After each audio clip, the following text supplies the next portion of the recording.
বিবাহবার্ষিকী উপলক্ষে বরমশাইয়ের দেওয়া এই ফুলগুলোকে ফেলে না দিয়ে ভাবলাম এই ফুলগুলোকে একটা সৎকার করা যাক। আর এ সৎকার কিন্তু সে সৎকার নয় বন্ধুরা, এ সৎকার হলো ভালো কোনো কাজে লাগানো।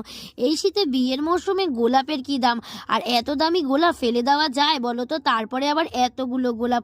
তোমরা এবার ভাবছো তো বাবা আমি কত লাকি যে আমার বর আমাকে বিবাহবার্ষিকী উপলক্ষে এতগুলো গোলাপ দিয়েছে আমাকে।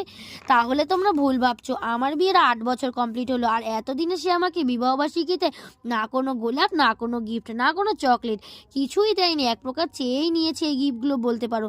এবার বুঝলে তো কতটা লাকি আমি। তাই এই গোলাপগুলোকে কিভাবে নষ্ট না করে নিজের কাছে অনেক দিনের জন্য যত্ন সহকারে স্মৃতি হিসেবে রেখে দেওয়া যায় সেটাই ভাবতে ভাবতে মাথায় আসলো, কেননা এটা দিয়ে একটা দুর্দান্ত লিপ বাম তৈরি করা যাক।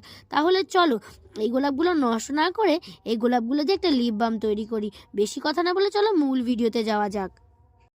প্রথমে নিয়ে নেবে একটা পরিষ্কার পাত্র। পরিষ্কার পাত্রের ভিতরে নিয়ে নেবে এবার রুম টেম্পারেচারের কিন্তু জল।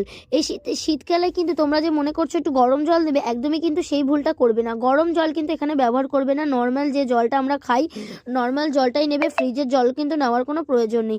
এবার কি করবে তোমরা গোলাপ ফুলটাকে মানে আলাদা আলাদা ইন্ডিভিজুয়ালি কিন্তু পাপড়িগুলোকে ছাড়িয়ে নেবে খুব ভালো করে। পাপড়িগুলোকে ভালো করে কিন্তু এখানে ধুয়ে নিতে হবে। পাপড়িগুলোর মধ্যে যেন কোনো রকম কোনো নোংরা না লেগে থাকে, কারণ যেহেতু এটা আমরা লিপ বাম তৈরি করব তাই আমাদের এটা যদি কোনো নোংরা লেগে থাকে তাহলে সেটা কিন্তু আমাদের ঠোঁটের জন্য ক্ষতিকারক হবে এবং সেটা কিন্তু ঠোঁটের থেকে কিন্তু আমাদের মুখের থেকে কিন্তু আমাদের পেটের ভিতরে চলে গিয়ে কিন্তু শরীরে ক্ষতিই করবে। তো দেখো গোলাপের পাপড়িগুলোকে ভালো করে আমি কিন্তু এখানে ধুয়ে নিয়েছি চটকে। এবার এটাকে কি করবে হামনদিস্তা একটুখানি ভালো করে থেতো করে নেবে। চাইলে তোমরা শিলনোড়ায় কিন্তু থেতো করে নিতে পারো, কিন্তু এটাকে কিন্তু কেউ বাটবে না, থেতো করে নেবে। কারণ বাটলে পরে কি হবে এর যেটা পেস্টের যে পেস্টটা তৈরি একটা মানে হালকা যে লিকুইড একটা পেস্ট তৈরি হবে সেটা কিন্তু তোমাদের ভালো কিন্তু লিপ বাম তৈরি করতে পারবে না। তাই থেতো করে রসটাই কিন্তু বের করে নেবে।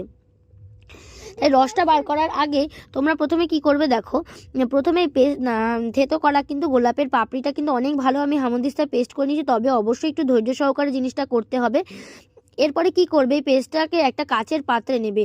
অবশ্যই একটা কাচের পাত্র নেবে। এখানে তোমরা কেউ কিন্তু প্লাস্টিক বা স্টিল নেবে না, কাচের পাত্রটাই নেবে। সবথেকে ভালো হয় যদি কাচের কাপ নিতে পারো, কারণ এটা তোমরা বুঝতেই পারবে কেন কাচের কাপটা এখানে প্রয়োজন। তারপরে এখানে দিয়ে দিয়েছি কিন্তু আমি নারকেল তেল, আর কিন্তু দিয়েছি কিন্তু এখানে ভেজলিন।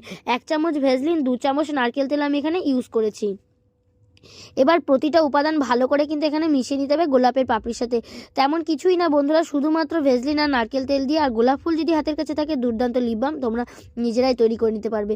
এবার কি করবে দেখো, একটা পাত্রে আমি এখানে গরম জল বসিয়ে দিয়েছি। জল গরম করতে দিয়ে তারপরে একটু জলটা যখন উষ্ণ গরম হয়ে আসবে তারপরে কাচের কাপটা কিন্তু এর ভিতরে ধরতে হবে। তোমরা যদি বাটি নাও তাহলে কিন্তু তোমাদের হাতে ছ্যাঁকা লেগে যাওয়ার কিন্তু একটা ভয় থাকে, তাই কাচের কাপ নিতে পারো, যাতে কাপের হ্যান্ডেলটা ধরে রাখলে তোমাদের কিন্তু হাতে কোনো রকম কোনো ছ্যাঁকা লাগবে না। এবার এটাকে বেশ কিছু সময় ফুটন্ত জলের মধ্যে রেখে নাড়াচাড়া করে নিলেই কিন্তু আমাদের কিন্তু অর্ধেক কাজ কিন্তু ডান। এবার কি করবে একটা ছাঁকনির সাহায্যে ভালো করে এভাবে চেপে চেপে কিন্তু এর রসটা কিন্তু বার করে নেবে। আর যেহেতু এতে কোনো রকম কোনো তোমার কালার ইউজ করা নেই, তার জন্য কিন্তু এটা কিন্তু একদম ন্যাচারাল এবং কোনো কেমিক্যাল ছাড়াই কিন্তু এটা তৈরি হয়েছে ঘরোয়া উপাদানে দুর্দান্ত একটা লিপ বাম। এবার এটাকে ভালো করে ছেঁকে নিয়ে যে রসটা বেরিয়ে গেছে দেখতেই পাচ্ছ, আর ওপরে কিন্তু অনেকটাই ভেজলিন কিন্তু ভেসে উঠেছে।